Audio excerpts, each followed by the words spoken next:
네, 안녕하세요. 약드래브의 칼로리입니다. 자, 요즘 프로바이오틱스 제품 중에 유독 이 비피도박테리움 들어가 있는 제품들이 많이 나오고 있습니다. 자, 그러다 보니 이 비피도균이 유산균이냐 라고 물어보신 분들이 굉장히 많습니다. 심지어 이제 약사님들 중에서도 이 비피도박테리움이 유산균이냐, 기존의 유산균이랑 같은 거냐 여쭤보시는 분들이 더러 계시더라고요. 이게 사실 미생물을 전공하지 않으면 아무리 전문가라고 하더라도 정확하게 알기 어려운 내용이다 보니까 그런 질문들을 좀 종종 받게 되는 것 같습니다. 자, 그래서 오늘은 이 비피도박테리움이 유산균이냐 라는 이야기를 좀 드리면서, 자, 오늘은 좀 더 나아가서 이 비피도균의 어떤 특징들을 좀 살펴보는 시간을 가져볼까 합니다.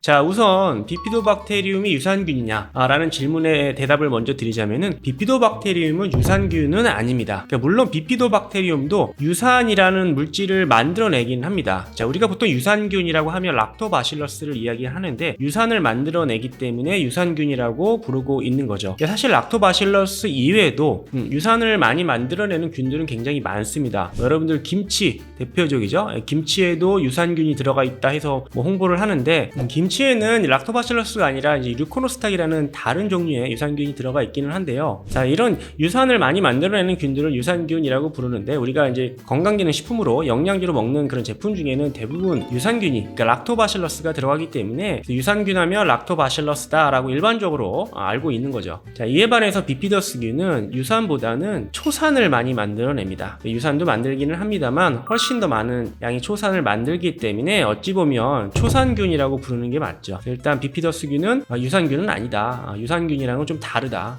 그리고 락토바실러스균과 비피더균은 종이 다르고요. 이 계통 분석학적으로 봤을 때 상위 레벨로 가더라도 완전히 다른 계열입니다. 즉 세균이라는 큰 부류에 있어서도 완전히 다른 계열이라고 보시면 되겠습니다. 유전적으로 어떤 기능적으로 완전히 다른 균이다. 비피더스균은 유산균이 아니다 라고 알고 계시면 되겠고요.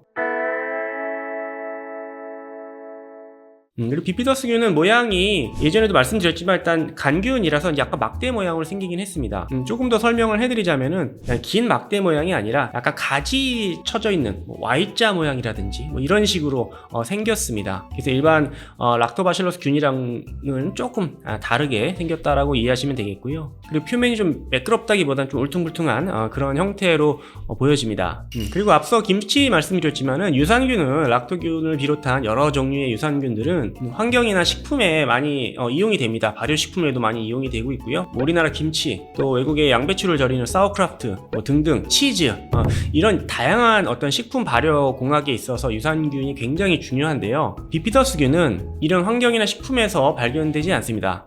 오로지 이 동물의 장에서만 살고 있다라고 이해하시면 되겠습니다. 그래서 어떤 환경 조건이나 여러 면에서 봤을 때 조금 까다로운 면이 예민한 그런 성격을 갖고 있는 아이라고 이해하셔도 좋을 것 같습니다. 근데 비피더균은 이제 산소가 없는 그런 환경에서 살 수 있는 균이기 때문에 그런데요. 그래서 이제 환경이나 식품에서 살 수가 없는 건데, 우리 장 중에서도 소장과 대장 중에 산소가 없는 이 대장, 이 대장은 산소가 없는 공간이거든요. 그래서 산소가 없는 대장에서 살고 있다라고 이해하시면 되겠습니다. 반대로 유산균은 산소가 있는 공간에서 잘 자라는 균이기 때문에 소장 쪽에 좀 더 많이 있다라고 이해하시면 되겠고요. 다르죠?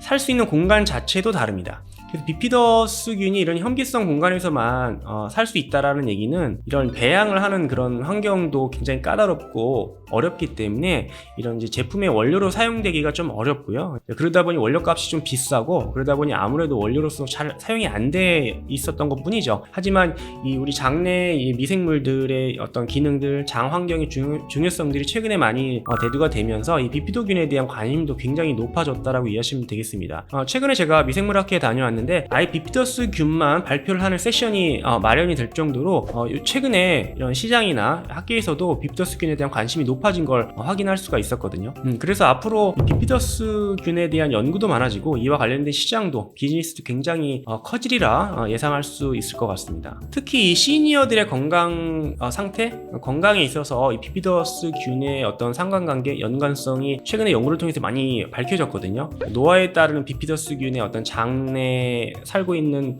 분포라든지 또 치매나 여러 가지 뭐 근감소증이나 여러 이제 시니어분들이 겪게 되는 건강 상태와 이 비피더스균이 연관성이 굉장히 높다라는 연구들도 최근에 많이 밝혀지면서 앞으로 이제 고령화 사회에 이게 진입했다 보니까 시니어 관련된 시장이 커질 게 뻔하죠. 그런 면에서 봤을 때 비피더스균의 어떤 관심도 앞으로 좀 더 높아지지 않을까 생각을 하게 됩니다.